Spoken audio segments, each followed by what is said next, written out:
I'm really looking forward to the BESA Winter Business Insight Day and AGM. It's the highlight in our annual calendar. It's the day we have our AGM where we find out who our new Executive Council members are going to be. They play a massive contribution into the life of BESA. We're kicking off with a really amazing session from Professor Steve Smith, who is the International Education Champion.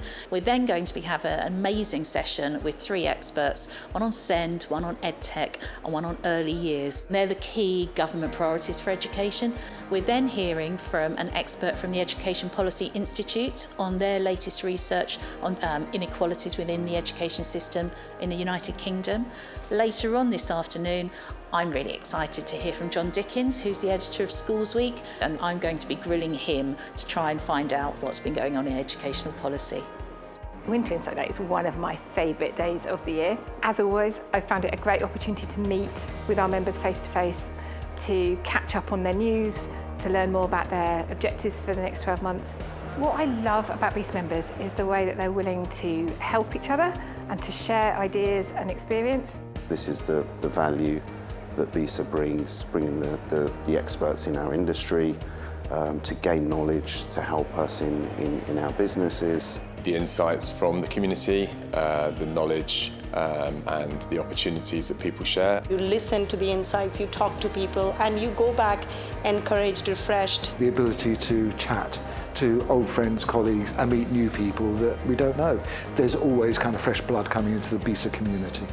It's an industry where companies that have more experience are really willing to share what they've learned with the newer companies that are coming into membership. It can be quite lonely when you're in your own business, and hearing views on both education news, how schools are finding things at the moment. It's really crucial to have that networking opportunity at events like this.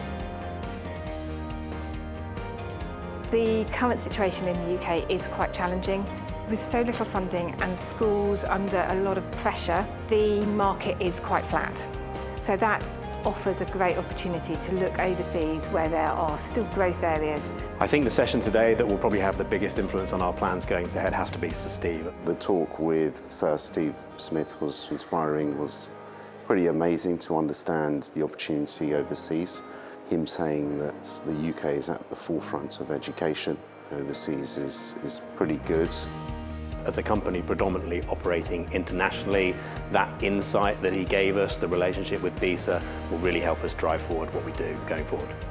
There are so many challenges that are shaping the educational sector in this coming year that it's really hard to know where to start.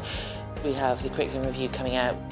We know that there are SEND reforms coming, we know that there's a curriculum review coming, there's a new Ofsted framework coming, and against all of that is a backdrop of no new money for schools that we've heard of. So times are hard and every order has to be fought for. So the fact that we can hear from like-minded companies, we can meet with our customers here and be supportive and supported, I think is something well worth valuing. Because we're all facing challenges, but within challenges there are opportunities. So I think we saw a lot of those come up today. Which is where I think an organisation like BESA can really come into its own to support us as we navigate the times ahead. It's about supporting our members as they support our schools. So over the next year, our members can really help schools deliver what they need, and it's helping them through a very tough time ahead.